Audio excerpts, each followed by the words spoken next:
morning, or good evening, or good afternoon. So we're here for Chill Time with Cr4zy once again. Welcome, guys. So first off, we're going to talk about the CSGO section. Hope you guys are having a great day. So far, the CSGO started back up again. Mountain Dew League, the qualifiers as well, was opened up with the open and close qualifiers at Leipzig, and then finished off with the first week of MDL in Australia. As you guys may not have heard of from the previous episode, that Mountain Dew, NA, and EU were delayed for a week until 2 seconds. I'll turn over my phone. So if you guys don't know, guys on YouTube, that this is basically a highlight of the stream that I casted, or not casted, pardon, though not fully edited, but I discussed CSGO with pretty much. So MDL got started again in Australia, got the first week out of the way. A few teams did exceptionally well, and other teams just had qualifiers and had to rebook their games at a different time. So first things first, what we're going to do is we're going to start off with the MDL, as I said. So the MDL got up and running once again here. So essentially what happened was the Ground Zero and Paradox played the opener. And Ground Zero, let's just zoom it in a bit so you guys can see. Is that better? Yeah, that's better. So Ground Zero defeated Paradox 16-9. And that was I believe it's on Inferno. And Ground Zero starts off in winning ways to the new players. However, they did lose a player during the week. I believe it was Zeph. Zeph stood down from playing for Ground Zero, and he wouldn't be going back to CSGO for a bit. Then next up was Renegades versus X Bazaar. Renegades winning 16-6. If you guys don't know who Renegades are, they're the X Greyhound team. And then here's a game I casted PC419 versus Incept. Incept's first team as a game as a team. So a mixture of Zui Mama and Dippers players, and PC419 able to win that 16-6 quite cleanly. Now then came Mad Like Wizard. So the next set, I'm questioning whether Rock Candy here should be in MDL, given that Mad Like Wizards destroyed Esper 16-1 quite convincingly as well, and they beat Rock Candy 16-2. And then Renegades absolutely trashed Rock Candy 16-0. So this is my first comment of the MDL, is that there's one team that's gonna go straight to relegation, no doubt about it, and that'll be Rock Candy, because they are not competitive at all with this team. They're completely trucked by a team that's going to be probably just outside, or probably going to be on the 8, but the bottom part of the 8. And they get beaten by Renegades 16-0. And Renegades were buying shotties like Novas and Mag 7s. Even Dexter got an 8 of a Mag 7. So I'm a bit concerned here with the quality of play from Rock Candy. Hopefully they can sort it down, get some prac in, and make it more competitive, because it's not, it's not good to have a really, really easy beat in the division. You prefer someone trying really, really hard to get the win rather than the person being deliberately an easy beat. There's a lot of teams in Australia Open that do want to come up in Season 34, which it will rectify itself to, essentially make sure there's no easy beat, to make sure every game's competitive, essentially. So next up, we go to the next day, was Fury versus Formidable. Formidable, first time in the league, wins their first game as well. And the next up would be MC Esports versus Incept, and MC Esports also has another successful first game. And then lastly, Trident Esports versus PC419, and Trident, with their first game of the MDL, defeated PC419. There's a bit of an issue here with Trident as well. Trident did try to ask me for the IPs for the MDL games, which is 100% not allowed. And during the stream, if you guys were here for the cast, you did hear me be like, "Nah, I can't give you those. I'd violate my contract."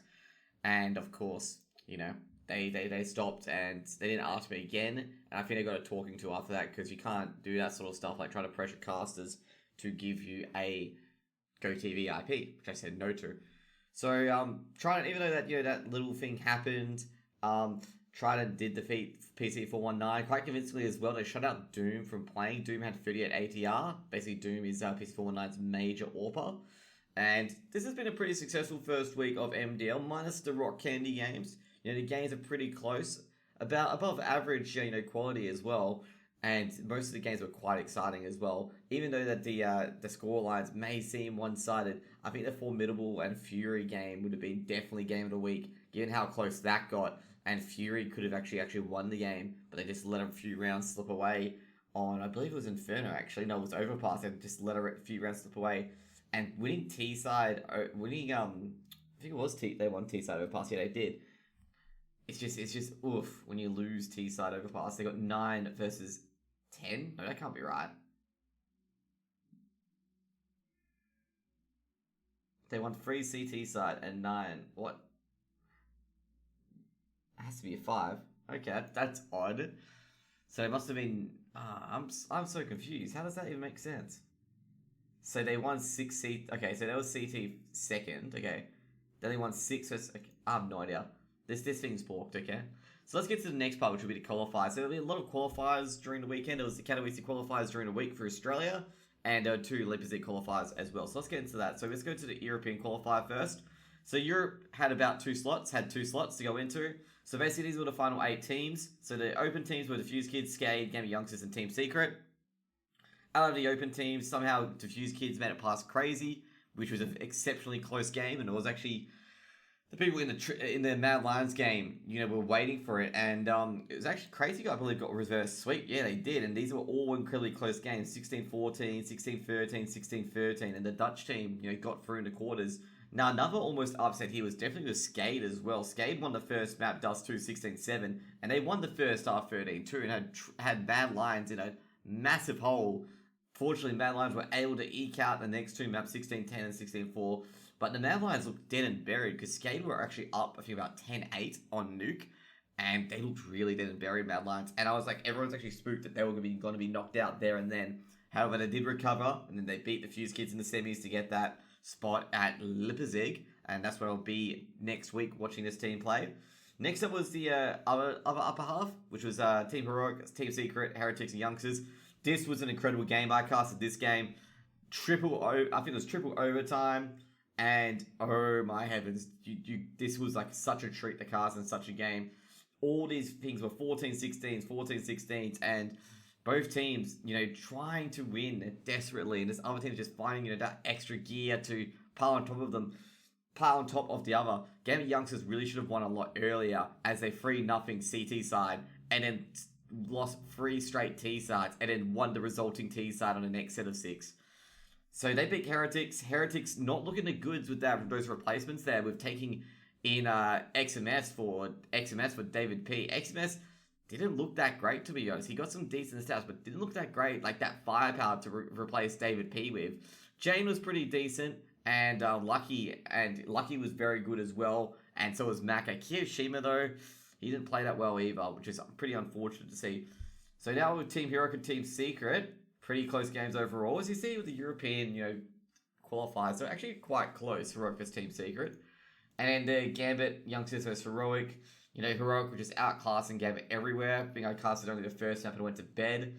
And Gambit lost their map pick of Train 16-11, and you can just basically tell how Overpass went, given that Heroic won Train. But even when only Heroic got a par CT side score, but Gambit couldn't even match up the pressure. So next up we go to the US, the NA side, which was shortly after, and Cloud9, as expected, as completely expected, secured the NA spot.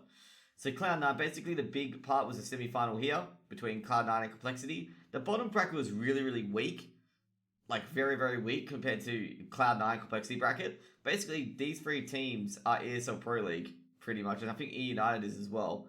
And I just feel like these teams here, like, basically all these teams here were eventually going to lose to the upper bracket finalist, which was Cloud9. So Cloud9 beat Triumph quite easily, 16-10, 16-11. Complexity beat Singularity pretty easily too. And then there was 2 close games against Cloud9 versus Complexity.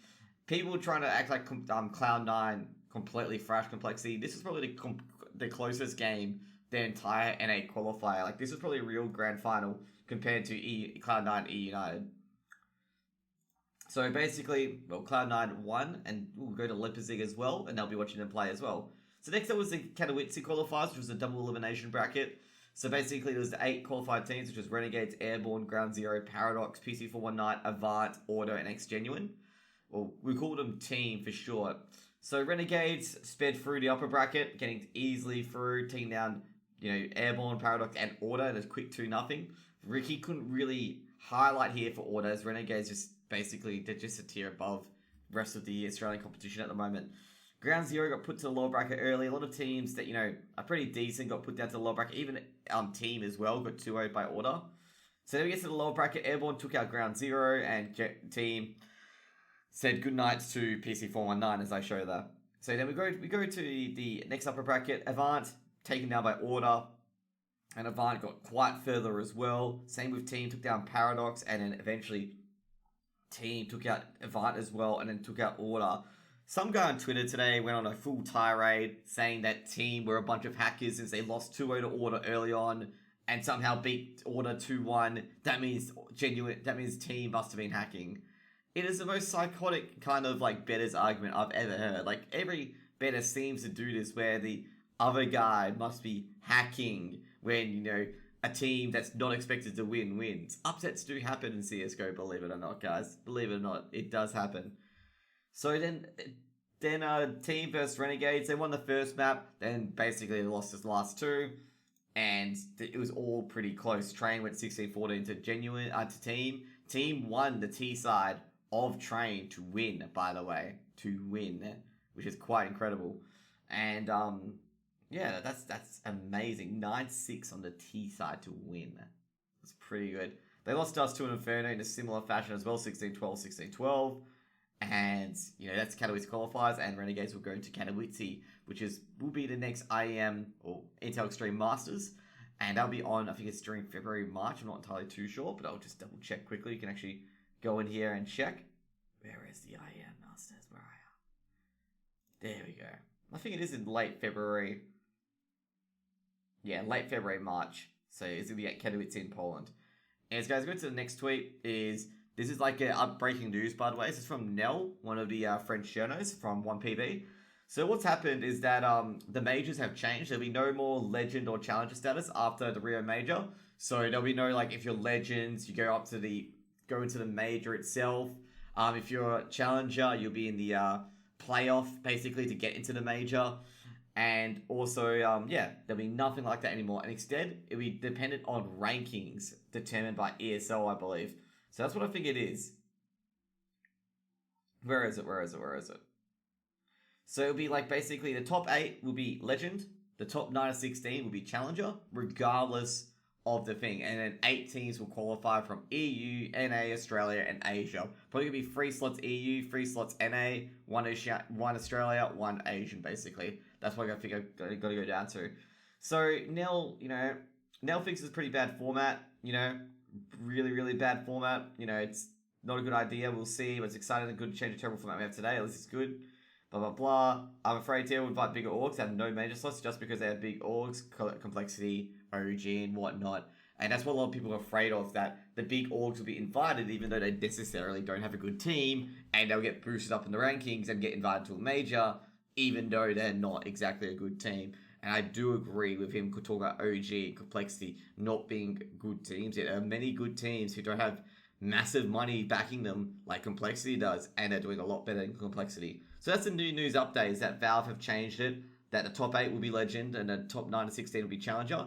And I think it'll be done by maybe the HLTV rankings or something like that, but it'll be done with their own rankings for the fall major. So next up, what we're going to do is we're going to take a look at the Mad Lions and Heroic Open qualify for DreamHacks. So we're going to delete those, and we've got Renegades qualifying for Katowice. So next up, we got some updates for MDL EU for next week. So Wiley and Camille join the X-Vertus Pro roster. That's after Mihu and Snatchy both left. Snatchy leaving to Arky, and Mihu, we have no idea where he's going at the moment. There are some rumors that he's going to join. Oh, I'm trying to think of it. There's a team in my head that he may join.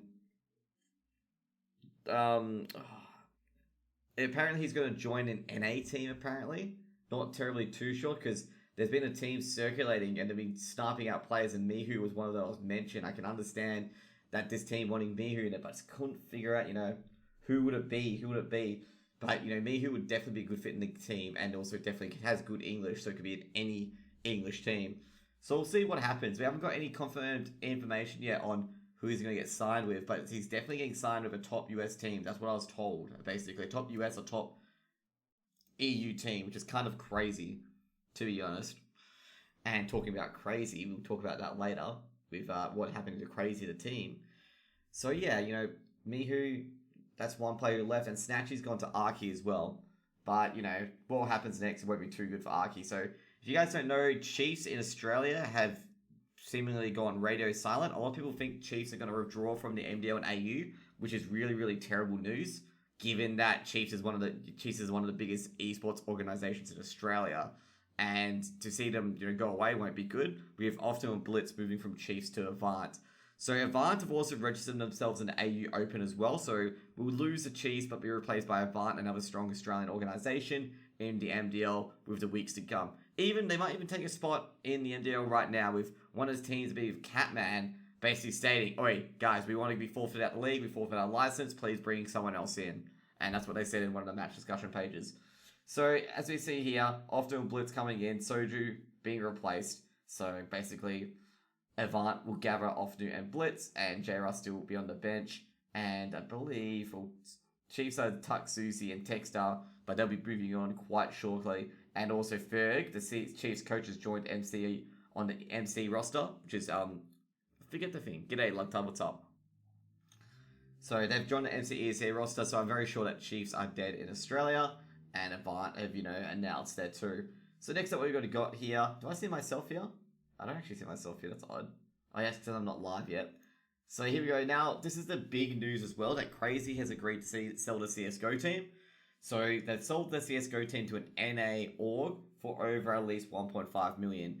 And everyone was like shitting on the Cr4zy CEO for saying that letting Nexa and Hunter go for nothing was, he was not going to make any money off this team. This guy made over 1.5 million on selling this team to another org. Cr4zy are looking to stay in the CSGO scene though, so Cr4zy will look for a team and a roster and purchase them, definitely. Also, Loctite, how are you today, man? How are you today? What have you been up to? So, basically, deal was struck after weeks of negotiation. Cr4zy's got a major spot as well. It's probably why they paid money for it. And it probably is good for Cr4zy, the fact that they gave them the money. And then the news dropped from Valve about the major system, which means that the deal will be a lot less now, as Cr4zy won't have a confirmed spot going into next major. So as you see here, there's Nexa, Hunter leaving to G2. They signed Ships from Wendigo and Emmy. I'm going to say Ships was a really good pickup for Cr4zy, and whoever picked up Ships will definitely get a lot out of him.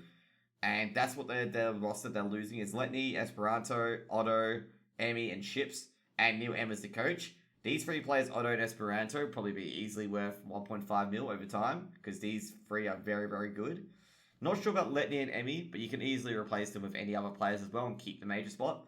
So next up, we're going to go to the French site 1PV. So guys, I know this is in French, so I believe we have the translation below. There we go. So essentially, basically this is from 1PV. So basically they told us right away that HLTV released that Cr4zy's been purchased, and they've been purchased by Contact Gaming LLC, or basically the Pet Parisian team, which is Drew McCourt and Frank McCourt, basically the org. So they own Marseille, their football club, and they own a few of Overwatch team as well, and there's one of the CSGO team as well, with Impulsive being the manager of it. So I believe there'll be another super big org into the CSGO space, and it's rumored that Cr4zy might be playing in the B-Site League as well, which is being organized in NA, where a lot of teams might be using as a alternative to the ESL Pro League potentially. There's been no news on it yet, and there we go. Talking about Nuke, the transfer is about $1.5 to $2 million. Price is linked to the volume of the next major, and there's a competition that's worth 12 teams, and Cr4zy apparently have a slot in it, according to Drew McCourt and Frank McCourt. So anyways, next up is we're going to talk about Exist leading Fnatic. To be expected, basically they're Ninjas in Pajamas plus Hallzerk, the old club, Get Right, Forest, Freiburg, all meeting in Dignitas, their team. That's what's rumored. Dignitas haven't announced anything yet, and Dignitas have hinted that they're not even acquiring those five. They might acquire another list instead. But the hint that the NIP boys plus Hallzerk are all getting back together is getting more and more momentum as time goes on. And more news is that this is a big win for the players, by the way. This is a massive win. So if you guys don't know who CSPPA are, they're basically the union for CSGO players, for competitive CSGO players. So it's the CS Professional Players Association. That's what it stands for. That was organized by Sir Scoots. If you guys don't know who Sir Scoots is, you may know his emote, Sir Scoots. I think it still exists. Does Sir Scoots still exist? The emote? No, it doesn't anymore. That's a rip. But he used to have his own emote on Twitch, and people used to use it a lot, and then it disappeared. So Sir Scoots organized the association, and now they've organized a framework agreement with ESL and DreamHack to respect the player breaks, don't have tournaments during them, and stuff like that in regards to their tournaments and the major. So this is a major stepping stone with the players being able to tell the TOs to just please stop holding qualifiers all at the same time. Because what happened last year, if you guys aren't aware of what happened last year, there was 4 instances where tournament organizers organized qualifiers, a LAN event, and even some qualifiers had conflicting qualifiers as well, where teams had to pick whether to play the ESL qualifier or the FACEIT qualifier or the LAN organized by another org. So, for example, in America at one point, there was a Nerd Street Gamers who announced their tournament way ahead of time, doing their usual Fragadelphia, and then there was DreamHack qualifiers at the same time from ESL, and there was ECS qualifiers at the same time from FACEIT, and there was also another qualifier as well for... it wasn't for an ESL tournament. I'm trying to think what tournament it was. I think it might have been for Winners League or something like that. And it was like... And I think I think Dazzle, one of the Singularity players, basically said on Twitter, like, this is not cool. Like, we have to pick and choose which qualifiers that we have to go for in a tournament. Like, we can't go through all the tournaments like we want to. We have to actually, if we participate in a LAN, we won't qualify for other events to try to get some money. And that's where the points, came in. EU had the same issue as well with ECS and the DreamHack qualifiers being on at the same time. And some teams, basically, when they didn't have a chance or when ECS games would basically conflict, they're just like, okay, we'll surrender our rest of our qualifiers and we'll continue playing, ECS instead. And this is where this agreement comes into place to make sure ESL don't host, similar events and don't, have the players being tired and all that. It also stops the other thing, which was the jet lag issue from EG. I know it became a meme, the jet lag. And it stops that issue as well as EG, basically, EG and Team Liquid, coming in, literally a day, on the day that they play, they're landing and going into, to a LAN event. It'll stop that as well, especially, since EG and Team Liquid severely affected that. EG especially when they lost to Greyhound out of all teams. Now Renegades. So it's to stop all those issues effectively from occurring ever again. And, the players definitely have spoken out about this. And about how ridiculous that sort of scenario is. And also there might have been a bit of a, touch of a discussion about the cheating scenario in ECA open games and, ECS open games and stuff like that as well. Because there was a bit of talk about that, as you guys know, with Farside. But I think it was about 6 months ago. There could have been some talk about that as well, with Farside making it to the open qualifying finals and then forfeiting their closed qualifier spot as they get close. And, it really, a lot of orgs who, make or break for those teams, whether they get money or don't, or get, disorged, it's not fun to be versing hackers in a game, essentially.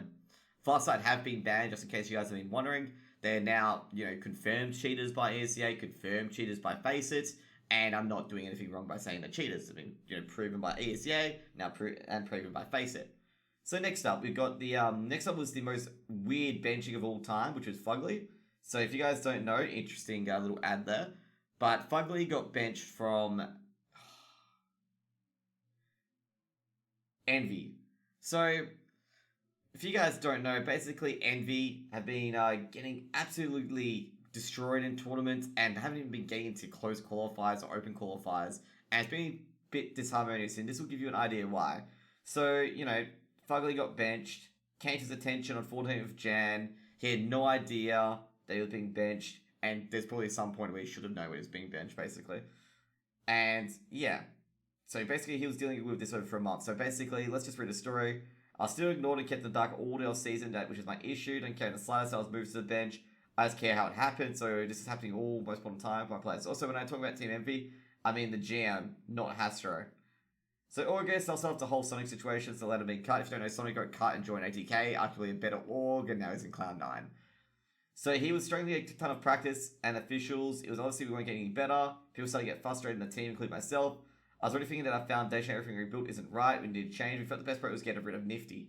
So basically the players felt like they were going to go to Envy and get rid of Nifty as IGL. To be honest though, this could have been all sorted by moving Nifty to AWP.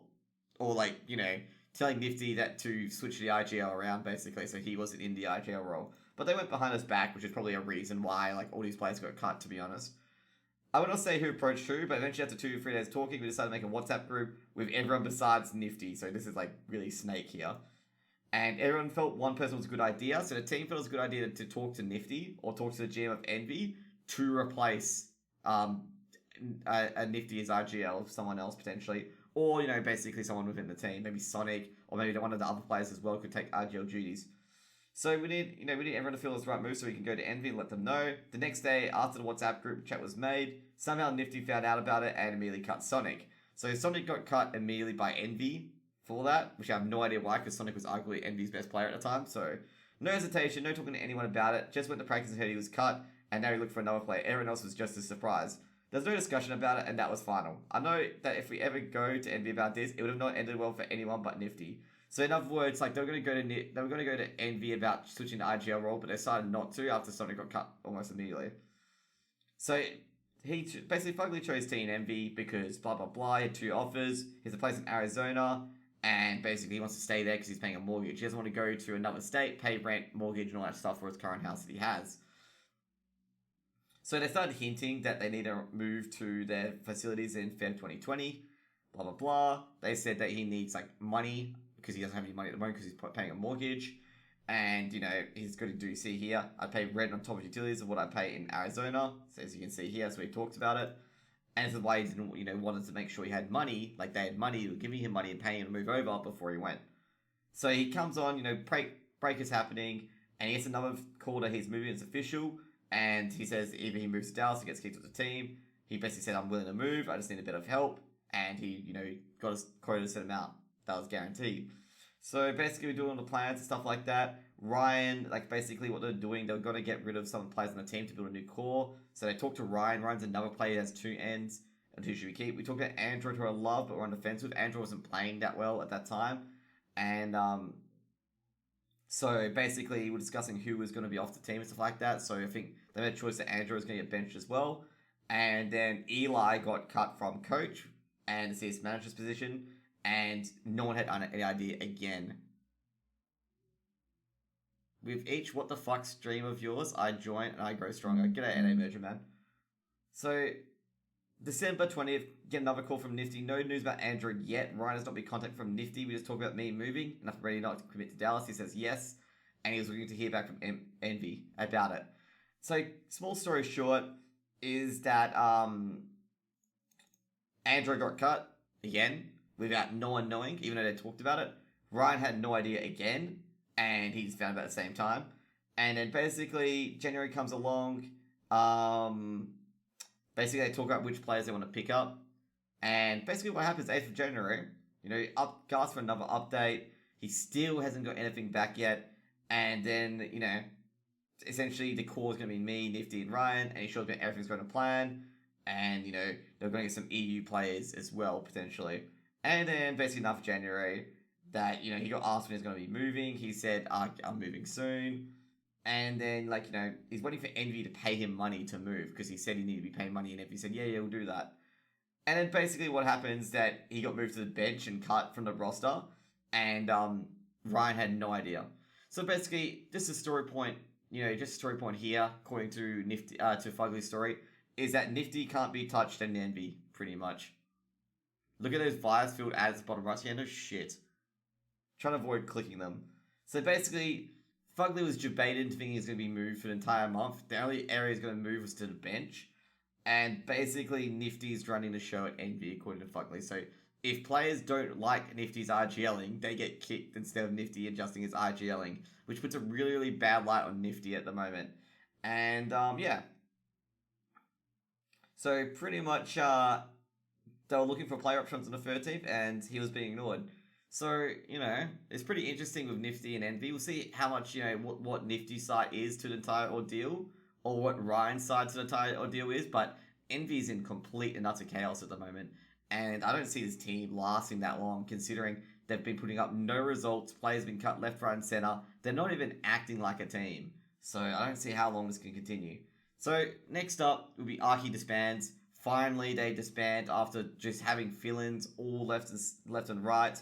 So they had Snatchy fill in, they had, I think it was Neo fill in. They were basically plugging all the holes to try and get enough for ESL Pro League, but in the end, they basically, oh, sorry, it's not Nero, it was Nero and Hardez they added. They were basically trying to get extra players, and Roland has left the team, essentially, and that's disbanded, Arky altogether, essentially. So these guys have all left Arky and are all now free agents. So this has a massive impact on the ESL Pro League, which basically means there's only 3 teams now in ESL E relegation. And yeah, I'm going to do the daily soon. And to be completely honest, I have no idea how the EU ESL relegations are going to go. There's been no update for any team in the EU ESL relegations of what's happening. I've been trying to get my sources in contact, and no one has any idea what is going on. And we just have to wait for ESL to announce it. I'm thinking they'll try and do a relegation just before MDL starts, and EU will be all done. Do the same days as you? Yes, you would have, Ross. You would have. And I know one of them's bugged in Oldham. And that's going to be pretty much it, I would say, with Arky. With ESL Pro League, I think the E3 EU teams that are already in relegation will get auto-promoted. Yeah, I'll do them soon. Relax.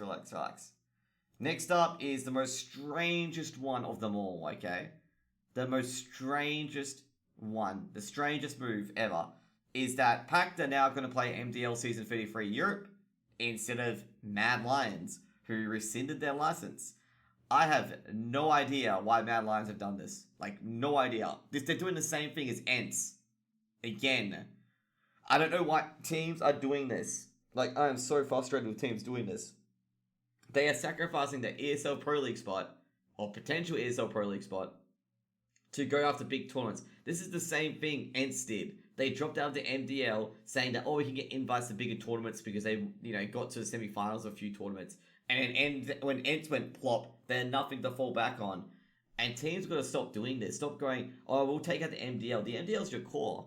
If you don't get into the ESL Pro League, then you don't get the special gifts that they give you as well. The special gifts being, player salaries get paid by them, okay?